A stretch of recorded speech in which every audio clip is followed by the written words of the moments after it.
Hey, middle school students, I'm back with chapter 11 of The Game of Silence. This chapter is entitled Day Day and the Soul Stealer. Let's get started.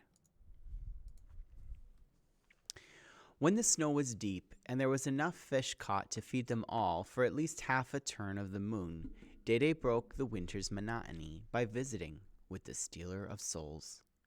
That was Old Talo's name for Father Baraga. Omakayas always begged to come too, and he often let her accompany him to visit the priest.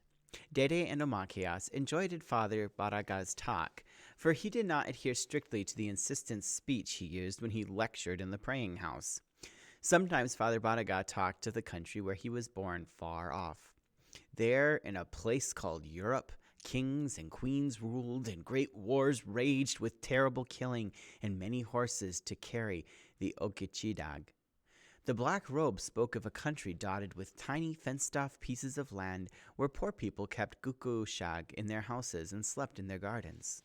He spoke of the Gichi Odenan, where huge numbers of people were concentrated, cities where the houses were made of stone and nobody moved from place to place, but stayed in one house all their lives.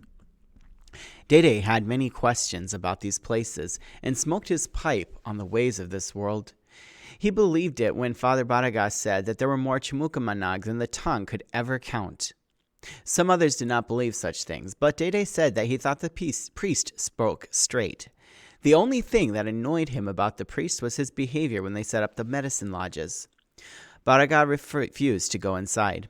Sometimes, speaking together, Dede tried to persuade the priest that his own praying house or sweat lodge was just as good. The priest would not believe it. One day, Dede and Omakayas went to visit the priest, bringing him a bundle of dried fish. Father Baraga came out of his little house with a sleepy look on his face, rubbing his eyes. He showed them inside and rustled the papers at his table. "I am writing down your language," he said. He showed them the tracks. These written tracks formed a design that held the sounds of words, not just Chimukaman, but Ojibwe words. It was a marvel to them both that the signs his pen scratched out could be transformed into the things they said with their mouths. "Will you teach this to me?" Dede asked. Omakayas's heart pounded. She was on the trail of this learning, but she had written only white people's sounds. She wanted to know how she could write words out of sounds in her own language. "If you become baptized and allow me to baptize your little girl, I'll teach you," said Father Baraga. "I'll think about it," said Dede, regretfully patting Omakayas's hair. She felt good at his strong touch. Although she wanted to learn the scratching and the meanings of the marks, she was also glad. She would learn the secrets, but she wouldn't give her spirit in return. Her Dede was careful and did not simply do everything the priest suggested. There were some who would do anything to please the priest in case his god happened to be powerful. "Mikwam, the only way you can gain everlasting life is through my church," said Father Baraga. His eyes were kind, almost pleading, as though he was watching them suffer. He pitied them, she thought with surprise, and it almost made her laugh because they pitied him right back. "Everlasting life," he said again, softly. "Will my father, my mother, my grandfathers, and my grandmothers be there in this everlasting life?" asked Dede. "Were they baptized?" asked Father Baraga. "No," said Dede. "Then they will not," the priest answered in a sad voice. "Then of course I can't go," said Dede. "I want to see them." Father Baraga only scratched his head underneath his tiny, useless cap and sighed. There was nothing he could do about this family. Nothing. Pinch's strange fish. It took a long time for Pinch to learn how to hold the fishing spear just right, balanced over the hole on the ice. It took him an even longer time to learn how to stay motionless. The last was hardest for Pinch, but he was learning from his new cousin, the angry one. They spent 2 long hours at the fishing holes, sometimes not far from Dede. They used the fishing decoys that Dede had carved and carefully balanced so they floated just right in the water. With one hand, each boy moved the decoys so that they would wiggle just so. With the other, each held his spear. Over their heads, they draped blankets so that they could see into the water and spear the moving fish. All day, Pinch had caught only one tiny fish, while the angry one and Dede had filled Yemakak each with fat, mean-looking pike. Pinch brooded on his failure, and that night, as they sat near the fire after they had eaten the fish and praised their flavor, Pinch asked Day if he could make his own fish decoy to use the next day. Somehow he felt sure that if he made his own, he would attract fish and spear them with no trouble. So Day took out wood, his carving knife, and some leads, which he heated up in a small metal can it would use to weight the fish carved out of wood. All that night and the next, Pinch worked on his fish decoy. He nicked his hands many times. He got frustrated with his poor carving. He poured a bit of hot lead on his foot and burned himself. All in all, it was a terrible task. But at last, he completed his decoy. As he showed it proudly to everyone, they tried not to laugh. It was the oddest shaped fish anyone had ever seen, with a fat lump on its head and a lopsided belly. One fin swam one way, one fin aimed the other. Pinch had rubbed a bit of red ochre into the sides for decorations. The spots were nothing ever seen on a fish before. "We'll see how it works tomorrow," said Day, his mouth twitching as he looked meaningfully at Yellow Kettle. She put her hand on Pinch's frowsy head and told him she was very proud. But Omakaya saw that when Pinch held the fish up high and crowed, Mama had trouble holding back her laughter. It was a very strange, probably useless fish for sure. The next day, the Angry One came by for Pinch, and the two started out for the fishing places. When he saw the decoy Pinch had carved, the Angry One put his lips together in a firm line and raised his eyebrows, but said nothing. "Tonight I'll have enough for a feast," Pinch declared. "I'll keep the kettle ready," said Nokomis. She seemed to believe in him. "Ishte, my grandson, you're becoming a mighty hunter." And Pinch walked proudly down the trail. To everyone's complete shock, the fish that Pinch carved was apparently the most delicious-looking fish in the world. All the fish that lived underneath the ice wanted it. No sooner had he dropped it in than a big fish came hungrily with open mouth, and Pinch speared it. Again. Day left his own fishing hole and came over to marvel. The odd-looking decoy fish worked every time. The gift. Omakayas wrapped Bijins warmly and took him outside into a beautiful winter day. Behind the sweat lodge, underneath the pines, she had her own snow house. The walls were made with snowballs and chunks of ice. Omakayas took some jerky and bits of bannock bread. She hoped that Pinch had not yet found her snow house and wrecked it. When the two ducked under the soft fronds of winter pine, she saw that her house was still there, and she smiled with pleasure. Only a few snowballs were dislodged by wind. "Nishke," she said, jiggling her baby brother. "Our place is beautiful, isn't it?" While she held him in her lap, she used her other hand to pat the snow into place. Bijins watched all she did with shrewd eyes, approving of all her actions. She picked up some pine cones, knocked down by snow, and stuck them on top of the walls for decoration. Then she swept away the needles that had fallen on her snow house floor and rested on her one chair, a flat rock around which she'd built the walls. The beautiful arms of the pines reached down all around them, and the wind made a friendly rushing sound high in the needles. She could almost make out words. "The pines are singing to us, baby brother," she said. "They are telling us Fishtail is all right."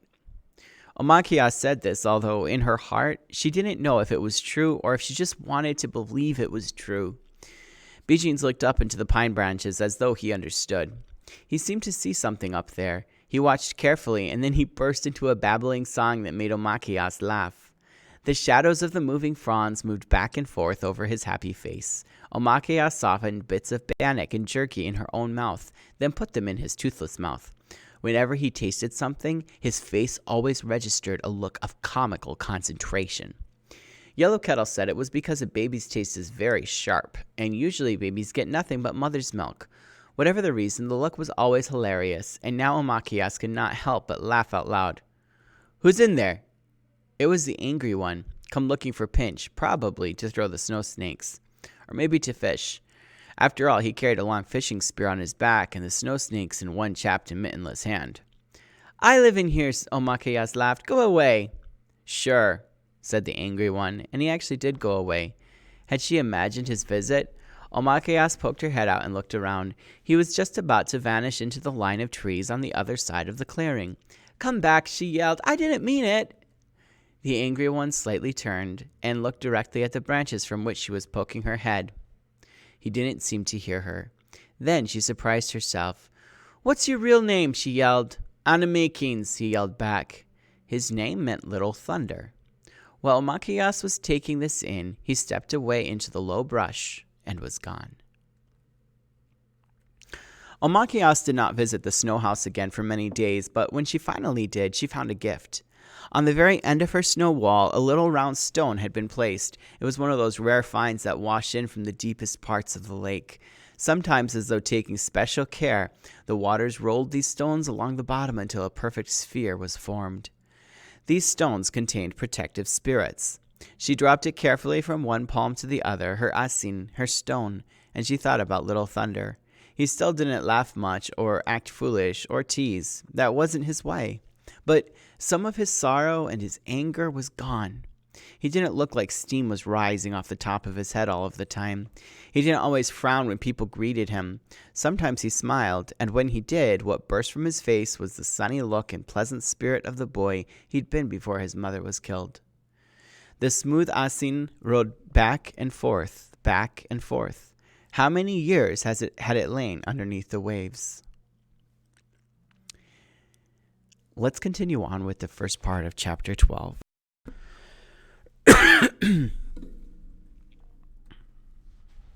The messenger.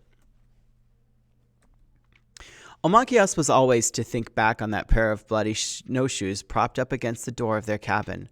The blood was fresh, and it belonged to the messenger whose poor feet were raw with frostbite. He was a scrawny man, yellow-skinned and weak. It took a moment or two for Omachias to recognize Cloud, who had left the island a strong and hardy young man.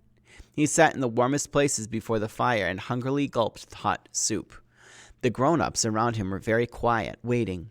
Soon more grown-ups arrived. The children were given soup and a roasted piece of huayas, but they were not allowed to talk at all.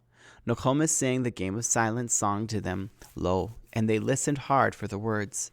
The prizes were few, just a hastily made bow and some lumps of maple sugar, obviously scared up for the emergency. Still, the children, including the boy cousins, usually so exuberant nothing could persuade them to be quiet, did fall quiet, and bundled together beyond the light of the fire. For when he'd eaten, the messenger began to talk in a scratchy voice, through painfully cracked lips. "It's all lies," he said. His words fell into the breaths of the listeners, woven together in a basket of silence. He went on.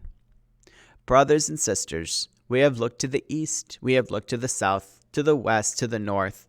None of the Anishinabeg has killed a Chimukaman. We have not broken our trust." There was silence, a sigh of relief, and then grumbling. If the Anishinabeg had not broken the treaty, it meant that the Chimukamanag had. The messenger went on. His face was pinched and desperate, his voice hoarse with pain. "When the government tried to lure us out of our country by giving payments in the land of the Bwanag, we went. Our Anishinabeg men waited at the place the land payments were supposed to be given out, Sandy Lake. Waited so long we became hungry and hunted everything for miles around us. When that was gone, we talked of leaving, but the storehouse agent talked us into staying. Not a one of us even spoke of breaking into that storehouse. But the agent, drinking the water that scorches the throat, Ishko Dewabu, destroyed the storehouse anyway, and all around him. It burned to the ground one night." "Were the payments inside of it too? Inside of it burned too?" Yellow Kettle could not help but ask. She held her graceful arms around the tiny pigeons, who cuddled close to her. In answer to her question, Cloud laughed. The sound of his laughter was awful, like the scratching of two rocks ground against each other. Omachias put her hands up to her ears. It was a long time before the messenger spoke. "We sifted through the ashes and found 2 coins. Exactly 2. We gave ourselves the land payment then." The messenger breathed hard, as though the talking had cost him all of his breath, but at last, with a deep sigh, he spoke again. A boat arrived filled with spoiled food. The boatman said that he was followed by the money, and we must wait there for the good of our families. "You can eat this," he said, dividing up the rations. Some did, and some didn't. The meat was gukush, and pork, and rotten, maybe even poisoned. The flour was mainly worms and flour fleas. By then, however, some of our men were too sick to move on. Waiting had made them helpless. Those who couldn't move fell sick most quickly, followed by the men who stayed to take care of them. At last, here Claude's voice faltered. He sounded like a cracked piece of wood. His voice was no longer human. I saw my brother die. My father. When I left, many were dead, or nearly so, and groaning for help. But the agents were gone. The boat was gone. Nothing was left. Nothing. There was a loud moan, another and another, as people whose relatives had gone to see about the payments took in the terrible news. Machias was sitting near Angeline, who made no sound. She looked suddenly as though she was carved of stone. Her eyes stared straight into the black wall. Her lips moved faintly. Machias went to help to her, but Nokomis got there first and sat beside Angeline. Nokomis took her in her arms, let her sag hopelessly into the shape of a little girl. We don't know, said Dede later. Although he was shaken, he refused to declare Fishtail dead. He said they must be thoughtful, reserved. Cloud is no liar. He speaks the truth. He saw with his own eyes what was happening. He saw most of the men dying and knew he must return. But he did not see Fishtail die. He did not even see Fishtail sick. That is right, said Angeline, her voice firm, her lovely mouth held in a tough straight line. I know in my heart he lives. I will pray he stays strong. But as she said these words, her mouth trembled with fear she could not put aside.